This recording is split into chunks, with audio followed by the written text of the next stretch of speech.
Well, Tracy Johnson, RN, is a care manager and CEO of Premier Care Management of Georgia, and she's with us here just now. How are you today? Good morning, Toby. I'm great. How are you? I'm doing smashing, thanks. So what actually is Premier Care Management of Georgia? What does your company do? Yes, we're a group of registered nurses who help seniors and folks who have disabilities to navigate through the healthcare system. So that can be anything from assisting them at home with getting care at home or managing their doctor's appointments, their medications, to helping them move to a care facility, helping their families if they're in the hospital with advocacy. It's a wide range of whatever a senior needs. And really, we help with getting them the correct resources. So there's things out there that most families don't know about. And because we work in this field, we know those resources and can help connect them. Yeah, and care is something that's quite hard to deal with, really, isn't it? Well, in America, we have 46 million family members who are unpaid caregivers to their loved ones. And most of them are juggling families and careers, and it's quite a lot on them for sure. Yeah, and the cost as well is really expensive, isn't it, to get into? Well, it's continued to go up for sure. Certainly the pandemic has caused the cost of just caregivers in the home.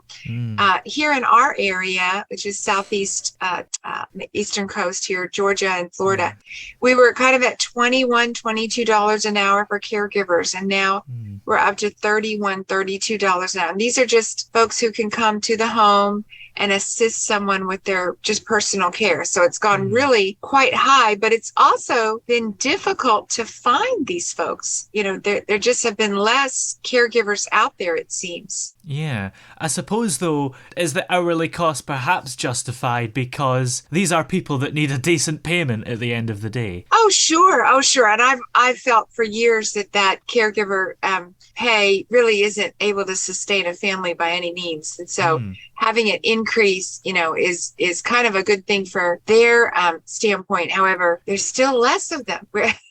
Even though the pay has gone up, there's still less caregivers than what our needs are. Yeah. So what ways do your company try and overcome these issues? Well, that is a good question there, Toby. We as an industry have been talking quite a bit about it. You know, there's been things that are far out there like robotics and AI and using certain technologies, cameras, for example, or medication systems where when someone takes a medicine, you get a text that they've taken them. But in all actuality, you know, it's a person. You get to a point where you need a lot of help with your care. It really is a person that's necessary. So finding those relationships and developing them, being part of some sort of a tribe, whether that in years past, it's really been the church. A lot of people have been involved in the church and that's been their tribe, or their neighborhood, their subdivision where they are.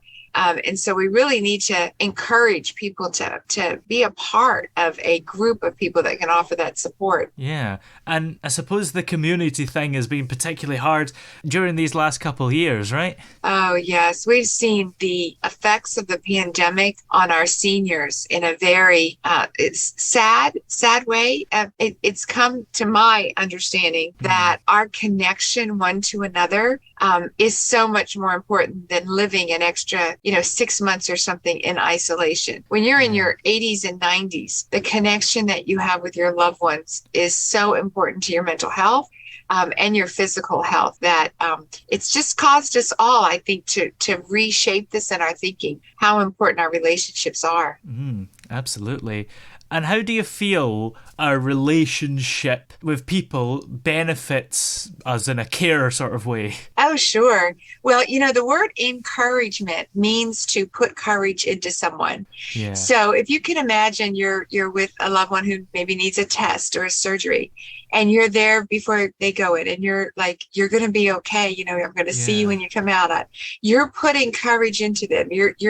And you can't really put a value on that, but we know know that when people have these caring relationships, and if you add prayer or you add this encouragement aspect to the relationship, that they do better in surgeries, they do better in their recovery.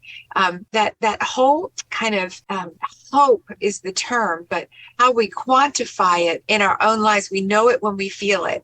And when we're hopeful, we get well quicker, we enjoy life better. And that comes most of the time through our relationships. Yeah, that's an interesting idea. Is that maybe partly the placebo effect there? If we think we're going to get better and we hope we are, it happens. Yeah, it's so interesting with medications because, the placebo effect made me think of that because we know that when we give people even a sugar pill, right, the placebo, that the belief, there's a large percentage that get well from true physical symptoms because they have that belief system. So that's fascinating to me, Toby. Yeah.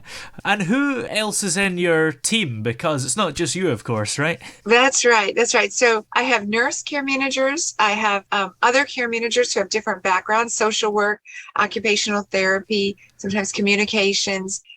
We also have a couple different divisions of our team. So many times we are with a senior who gets to a point where they need to live in a care setting.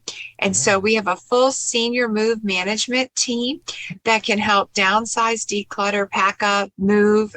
We even have a realtor that can help sell the house. And it's a full package for that. And then many of our seniors need assistance with paying their bills. So we provide daily money management where we can go through the just monthly bills and help, assist in paying those. We don't do investments or taxes or anything like that, just the daily money management. But we've also been able to help folks with their hospital bills or things that really were in error in many cases to get corrected or negotiated down. Yeah, because in America, of course, as we all know, you got to pay for your healthcare. So is that partly what you do as well to help people through that? Sure. So if you're 65 and older or with disability, you can have what we call Medicare. It is our, government-supported healthcare system, but you have to be in that category. So our seniors are in that category. And so there's different plans associated with that Medicare, for example, drug plans and things like that. And so we do assist with a review of those plans to make sure they're on the right one. We do that, of course, in partnership with other organizations that we, are affiliated with. We're not experts in Medicare, but that's a lot of what care managers do. We plug them into the right affiliate kind of partner with us to make sure that they're well-rounded. So that could include, for example, their legal documents. We want folks to have their powers of attorney, but we don't do that, so we refer. Yeah, and it's interesting as well because even care homes in the UK, they're not free either.